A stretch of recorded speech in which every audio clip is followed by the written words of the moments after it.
We had been told that the mountain people might be reluctant to meet us, but instead we found them very friendly.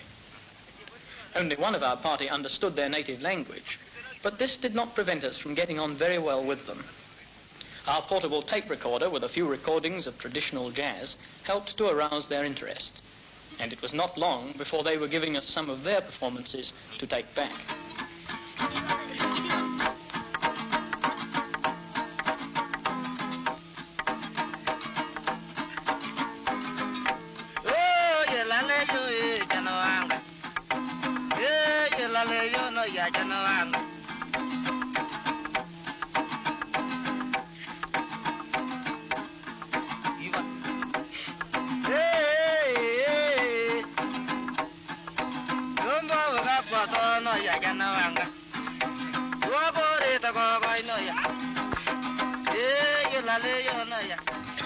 Detailed aerial photographs provided the basis for our survey of the flat houses. In some clearings, they seemed to be changing over to the more well-known round houses, and we were anxious to have a record, before it's too late, of what are probably the only houses of this kind in the world. It would be a great step forward if their hospitality extended to inviting us into the stockade and into the house itself. And again, we found the tape recorder a great help in making friends, especially when Grandma was able to hear her own voice.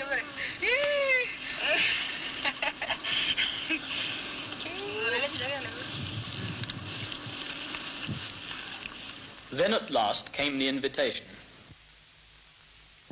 Each house is 60 feet long and shelters one family unit of up to 20 people. It was too dark to film inside, but O'Cott, one of the expedition members, was able to make some sketches.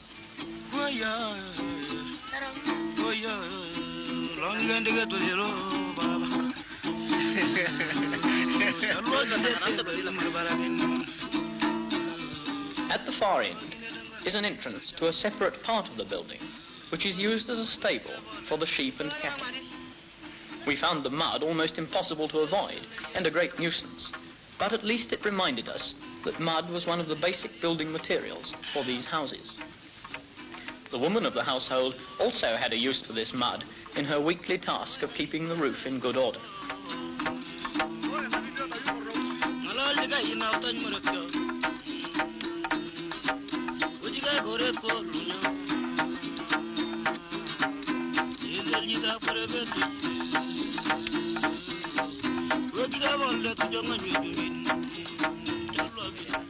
The whole building consists of a mesh of bamboo staves and branches with mud plastered on.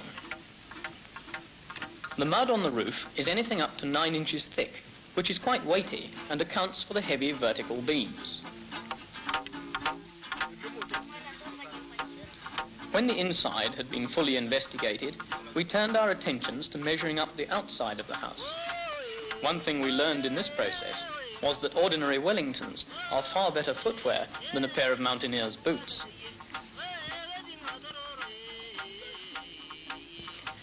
In spite of language problems, we were really beginning to find out quite a lot about the place.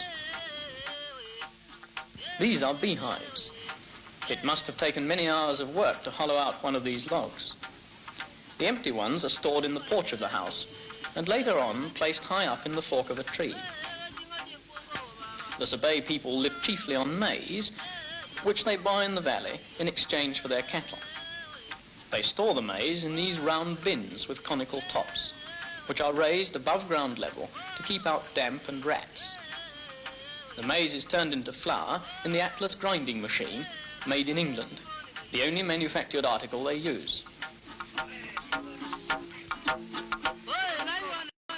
This creature is half mole and half rat, and can be quite fierce.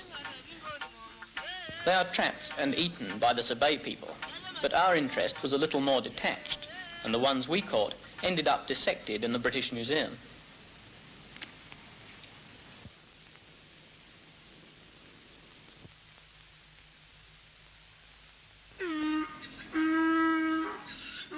Our base on Mount Elgon was a rather dilapidated mud and wattle government rest house.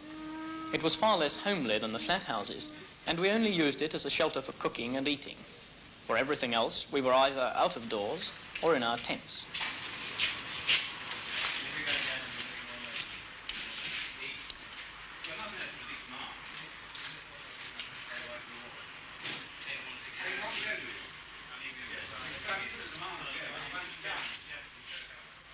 We had a regular visit each day from these two, and they probably found out at least as much about us and our strange ways as we were able to find out about them.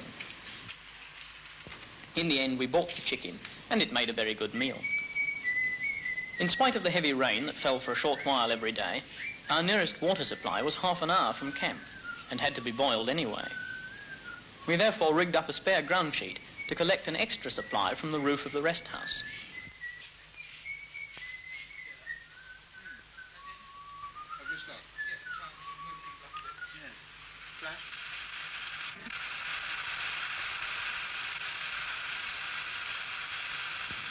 It was quite a success, but young Thomas, who was a biologist and saw germs everywhere, felt that we should boil that too.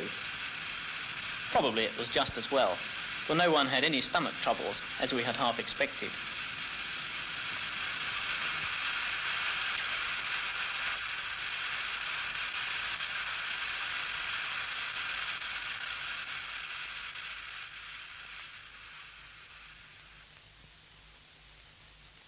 Most of the men carried bows and arrows, and David Blackett was soon persuading some of them to sell arrows at $1 and bows for 3 shillings. It was not long before they were giving us a course of instruction and plenty of after-sales service.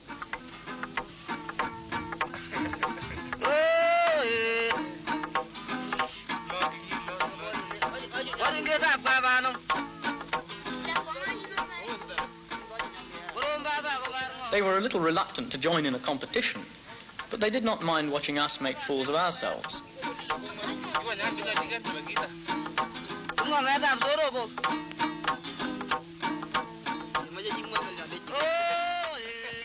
We never had the opportunity of seeing them use arrows against a moving target, though they did occasionally do so to protect their flocks of sheep and cattle.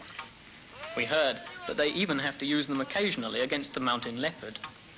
The nearest we ever got to a leopard was some pretty recent tracks, and that was near enough in thick woods.